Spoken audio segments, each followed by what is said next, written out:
ko kaya. Oo, yabang. Patakot-takot na. Pero kanina ko. Wala na.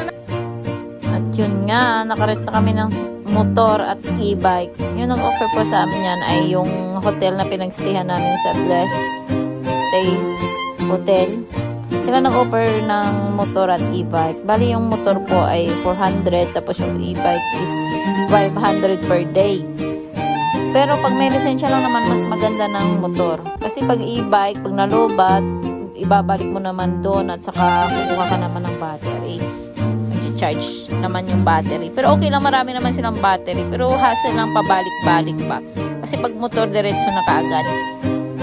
At yung unang araw namin, pag namin, dating ng hotel, labas kami agad. Pumunta kami, una namin pinuntahan is yung base rock. Ayan po. Malapit lang kasi yan. Nasa bungad lang din.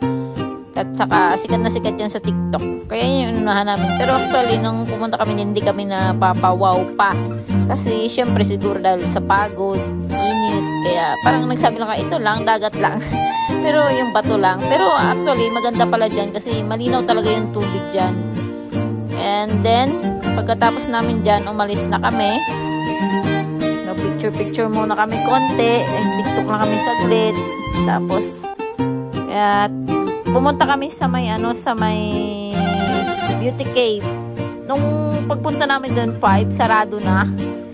Diyan na lang kami pumunta. Napadaan kami dyan parang team, yan, parang shade siya na team pond. Napalipad kami dyan ng drone. At dyan na nagsimula, mapapawaw ka talaga dyan sa ganda ng Lambay. Dagat, tapos yung dyan, yung mga nature, mga puno, overview. Pag nagmumotor ka dyan, nakikita mo yung mga karagatan. Maganda talaga yung Lambay. Pag pumunta kayo dyan, dapat maaga para first day pa lang malibot nyo na. Kasi pag nakapunta ka na dyan sa Beauty Cave or Base Rock, sunod-sunod na yun eh.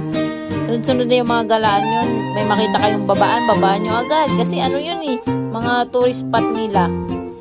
Sa amin kasi nag-base lang kami sa Google kung saan kami pupunta, kung ano yung naman. At actually may ginawa na kaming sulat. Nung dumating namin yung sulat na itinerary namin, hindi naman nagamit dahil sobrang pagod siguro. Based na lang kami sa Google Map, di na namin nakita kung saan yung sinulat ni Ate Highness.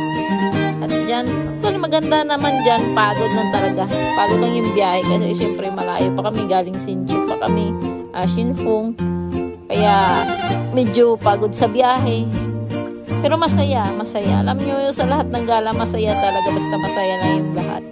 Wala yung killjoy, yung gano'n. Walang tatampo-tampo. Pag sinabing alis agad. Gala agad. Para masulit pa. Masulit yung gala. Yan naman yung importante. Yung masaya kayo. Nakapunta kayo sa mga ganitong lugar. Sa kapagod-pagod magtrabaho. At least may nagalaan kayo. Ganun ba? Kailangan rin natin na yung natin. Bigyan ng premyo yung sarili natin.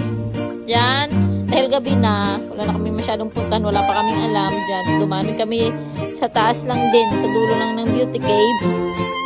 Yun, napalipad rin kami ng drone. Medyo madilim na talaga dyan. At pagkatapos dyan, umuwi na kami.